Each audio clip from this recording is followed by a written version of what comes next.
ಇನ್ನು ಪಶ್ಚಿಮ ಘಟ್ಟದಲ್ಲೂ ಕೂಡ ಮಳೆಯ ಅಬ್ಬರ ಮುಂದುವರೆದಿದೆ. ಅದರ ಪರಿಣಾಮ ಅಪಾಯದ ಮಟ್ಟ ಮೀರಿ ಹರಿತಾ ಇವೆ ಜೀವನದಿಗಳು. ನೇತ್ರಾವತಿ ನದಿಗೆ ಅಡ್ಡಲಾಗಿರುವಂತಹ ಅಣೆಕಟ್ಟಿನಿಂದ ನೀರು ಬಿಡುಗಡೆ ಮಾಡಲಾಗಿದೆ. ದಕ್ಷಿಣ ಕನ್ನಡದ ಬಂಟ್ವಾಳದ ಜಕ್ರಿಬೆಟ್ಟು ಡ್ಯಾಂನ ಗೇಟ್ಗಳನ್ನು ಈಗ ಓಪನ್ ಮಾಡಿದ್ದಾರೆ.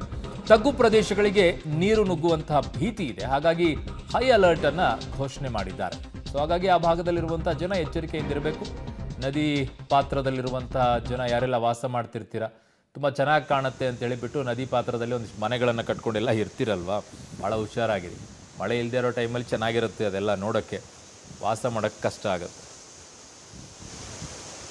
ದಕ್ಷಿಣ ಕನ್ನಡ ಜಿಲ್ಲೆಯಲ್ಲಿ ಮಳೆಯ ಪ್ರಮಾಣ ಕಡಿಮೆಯಾಗಿ ಬಿಟ್ಟು ಬಿಟ್ಟು ಜಿಲ್ಲಾದ್ಯಂತ ಮಳೆ ಸುರಿಯುತ್ತಾ ಇದೆ. ಆದರೆ ಪಶ್ಚಿಮ ಘಟ್ಟದಲ್ಲಿ ನಿರಂತರ ಮಳೆ ಸುರಿಯುತ್ತಾ ಇದೆ. ಹೀಗಾಗಿ ಜೀವನದಿಗಳೆಲ್ಲ ತುಂಬಿ ಹರಿಯುತ್ತಾ ಇದೆ. ಅಪಾಯದ ಮಟ್ಟ ಮೀರಿ ಹರಿಯುವಂಥ ಪರಿಸ್ಥಿತಿಗೆ ಜೀವನದಿಗಳೆಲ್ಲ ತಲುಪಿದೆ. ನಾವು ಗಮನಿಸ್ಬೋದು ನೇತ್ರಾವತಿ ನದಿ ಯಾವ ರೀತಿ ಹರಿಯುತ್ತಾ ಇದೆ ಅನ್ನುವಂಥದ್ದು.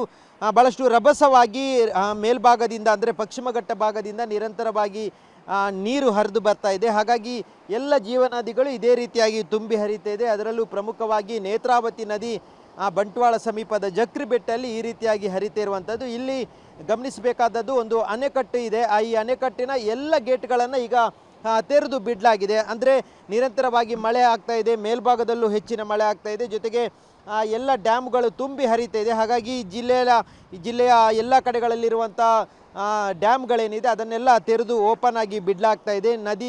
ನದಿಯ ನೀರು ಹರಿದು ಸಮುದ್ರ ಸೇರ್ತಾ ಇದೆ. ಇಷ್ಟೊಂದು ರಭಸವಾಗಿ ಹರಿತಾ ಇದೆ. ಅಷ್ಟೊಂದು ಪ್ರಮಾಣದಲ್ಲಿ ಪಶ್ಚಿಮ ಘಟ್ಟದಿಂದ ಮಳೆಯ ನೀರು ಹರಿದು ಬರ್ತಾ ಇದೆ. ಕಳೆದ ಒಂದು ವಾರದ ಹಿಂದೆನೂ ಇದೇ ರೀತಿಯಾದಂಥ ಅಬ್ಬರ ನೇತ್ರಾವತಿ ನದಿಯಲ್ಲಿತ್ತು. ಈಗ ಮತ್ತೆ ಅಬ್ಬರವನ್ನು ಪಡ್ಕೊಂಡಿದೆ. ಈ ಭಾಗದಲ್ಲಿ ಅಷ್ಟೇನು ಮಳೆ ಆಗದಿದ್ದರೂ ಮೇಲ್ಭಾಗದಲ್ಲಿ ಪಶ್ಚಿಮ ಘಟ್ಟದಲ್ಲಿ, ಜೊತೆಗೆ ಕೆಲವೊಂದು ಗ್ರಾಮೀಣ ಪ್ರದೇಶಗಳಲ್ಲೂ ಬೆಳ್ತಂಗಡಿ, ಸುಳ್ಯ, ಪುತ್ತೂರು ಈ ಭಾಗದಲ್ಲೂ ಹೆಚ್ಚಿನ ಮಳೆ ಆಗ್ತಾ ಇರುವಂಥ ಹಿನ್ನೆಲೆಯಲ್ಲಿ ನೇತ್ರಾವತಿ ನದಿ ಈಗ ತುಂಬಿ ಹರಿತಾ ಇರುವಂಥದ್ದು. ಜುಲೈ 27ನೇ ತಾರೀಕಿನವರೆಗೂ ಮತ್ತೆ ಮಳೆ ಆಗುತ್ತೆ ಅನ್ನುವಂಥ ಸೂಚನೆಯನ್ನು ಹವಾಮಾನ ಇಲಾಖೆ ಕೊಟ್ಟಿದೆ. ಹಾಗಾಗಿ ಮತ್ತಷ್ಟು ಮಳೆ ಆದರೆ ತೊಂದರೆ ಆಗುತ್ತೆ ಅನ್ನುವಂಥ ಹಿನ್ನೆಲೆಯಲ್ಲಿ ಈಗಾಗಲೇ ಈ ಡ್ಯಾಮ್ನ ಎಲ್ಲ ಗೇಟ್ಗಳನ್ನು ತೆರೆದು ನೀರನ್ನು ಸಮುದ್ರಕ್ಕೆ ಬಿಡಲಾಗ್ತಾ ಇದೆ. ಇದು ಕೇವಲ ಜಕ್ರಿಬೆಟ್ಟು ಡ್ಯಾಮ್ ಮಾತ್ರ ಅಲ್ಲ, ಎಲ್ಲ ಡ್ಯಾಮ್ ತುಂಬೆ ಆಗಿರ್ಬೋದು ಅಥವಾ ಶಂಭೂರು ಡ್ಯಾಮ್ ಆಗಿರ್ಬೋದು, ಎಲ್ಲ ಡ್ಯಾಮ್ಗಳಲ್ಲೂ ಇದೇ ರೀತಿಯಾದಂಥ ಗೇಟ್ಗಳನ್ನು ತೆರೆದು ಬಿಡಲಾಗ್ತಾ ಇದೆ. ಮತ್ತಷ್ಟು ಮಳೆ ಆಗುವಂಥ ಸಂದರ್ಭದಲ್ಲಿ ಈ ನೀರಿನ ಪ್ರಮಾಣ ಹೆಚ್ಚಾದರೆ ತಗ್ಗು ಪ್ರದೇಶಗಳಿಗೆ ನೀರು ನುಗ್ಗುತ್ತೆ ಅನ್ನುವಂಥ ಭೀತಿಯಲ್ಲಿ ಈಗಾಗಲೇ ಜಿಲ್ಲಾಡಳಿತದ ಸೂಚನೆ ಹಿನ್ನೆಲೆಯಲ್ಲಿ ಎಲ್ಲ ಗೇಟ್ಗಳನ್ನು ತೆರೆದು ಬಿಡಲಾಗಿದೆ. ಮತ್ತೆ ಮಳೆ ಆಗುವಂಥ ಮುನ್ಸೂಚನೆ ಇದೆ.